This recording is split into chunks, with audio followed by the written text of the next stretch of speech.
जी हाँ, नमस्कार करता हूँ और स्वागत करता हूँ आप सभी का एनडीटीवी राजस्थान पर। मेरा नाम है आदित्य झा।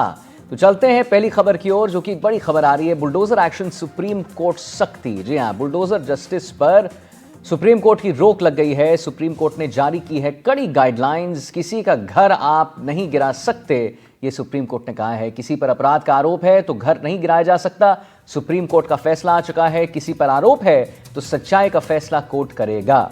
उचित प्रक्रिया का पालन किए बिना संपत्तियों को ध्वस्त करना गलत है, यह सुप्रीम कोर्ट कह रहा है। तो देखिए, बड़ी बात, इस वक्त की बड़ी खबर। किसी का आप घर नहीं गिरा सकते, सुप्रीम कोर्ट का फैसला आ चुका है। किसी पर अपराध का आरोप है तो घर नहीं गिरा सकते।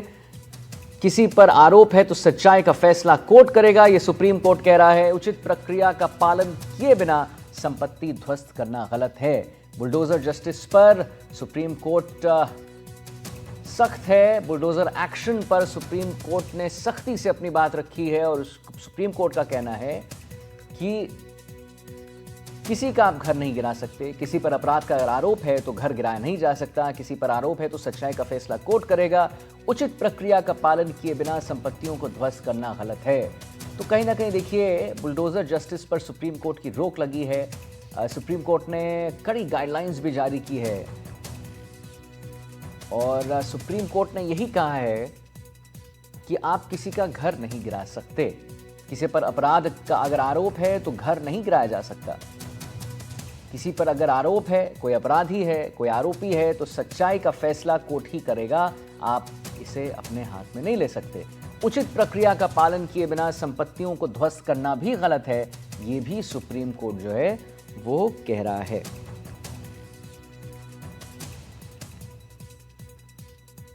तो बुलडोजर एक्शन पर सुप्रीम कोर्ट की प्रक्रिया आ गई है। सुप्रीम कोर्ट ने सख्ती दिखाई है और बुलडोजर जस्टिस पर सुप्रीम कोर्ट की रोक लग गई है। सुप्रीम कोर्ट ने कड़ी गाइडलाइंस जारी की है।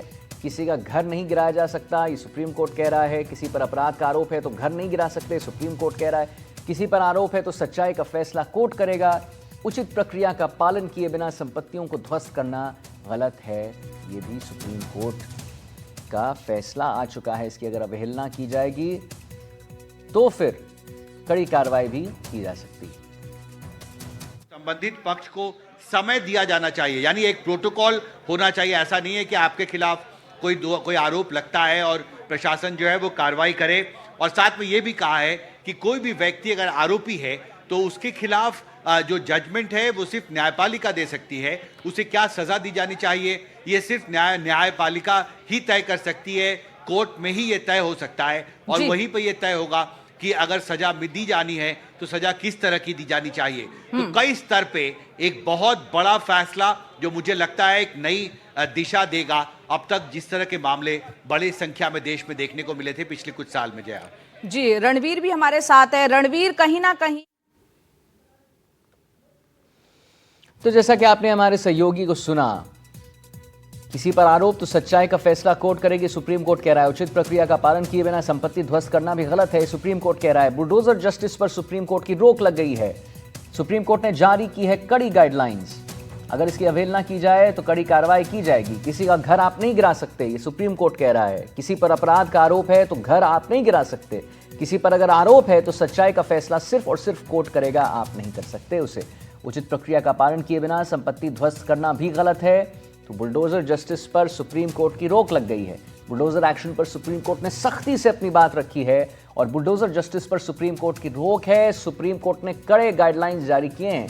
किसी का घर नहीं गिराया जा सकता, सुप्रीम कोर्ट कह रहा है। किसी पर अपराध का आरोप है तो घर नहीं गिरा सकते, सुप्रीम कोर्ट करना, इस नियत से बुलडोजर की शुरुआत हुई थी। और इसमें प्रमुख जो दो बड़े नाम थे वो अतीक अहमद और मुख्तार अंसारी, ये दो ऐसे अपराधी थे जिन पर कार्रवाइयाँ शुरू हुई। और हमने देखा था प्रयागराज, मऊ, गाजीपुर समेत जो ये इलाका है जहाँ पर इन दोनों माफियाओं का प्रभाव बहुत ज़्यादा था, उन इलाकों में बहुत सी ऐसी संपत्तियाँ जो काली कमाई से तैयार की गई थी, उन पर बुलडोज़र की कार्रवाई शुरू हुई।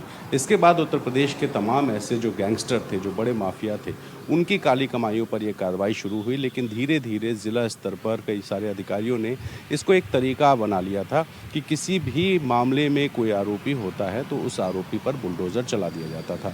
और हाल फिलहाल में जो बहराइच में हिंसा हुई थी, बहराइच की हिंसा के बाद जो नोटिस लगाया गया था वहाँ पर तमाम सारे घरों में, उन नोटिस के बाद इसकी चर्चा बहुत ज़्यादा हुई, मामला सुप्रीम कोर्ट पहुँचा। जमीयत के याचिका और तमाम अलग अलग संगठन भी थे जिन्होंने अपील की थी सुप्रीम कोर्ट में, और सुप्रीम कोर्ट ने जो प्रमुख बातें कही हैं वो क्या हैं। प्रमुख बातें ये कि राइट टू शेल्टर, यानी कि रहने का जो अधिकार है वो फंडामेंटल राइट होगा, मौलिक अधिकार होगा। किसी भी आरोपी या किसी भी अपराधी की सज़ा जो बुलडोज़र की कार्रवाई के तहत उसका घर गिराना नहीं हो सकती है। जो सज़ा होगी वो कोर्ट तय करेगा, यानी कि ट्रायल होगा और ट्रायल के बाद कोर्ट तय करेगा कि अपराध की सज़ा क्या है। और साथ ही कोर्ट ने ये भी कहा है कि जो महिलाओं और बच्चों को सड़कों पर बैठे हुए देखना, ये किसी को भी एक सुखद तस्वीर नहीं नज़र आ सकती है।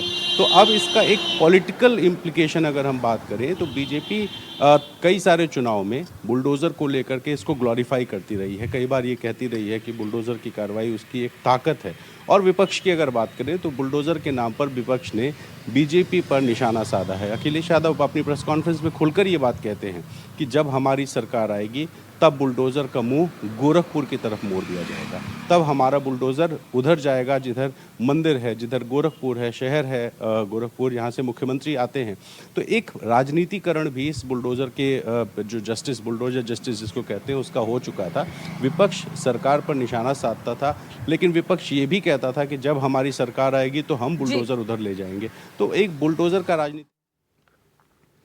तो जैसा कि आपने सुना, हमारे सहयोगी भी बता रहे थे कि बुलडोज़र एक्शन की शुरुआत जो हुई थी अतीक अहमद से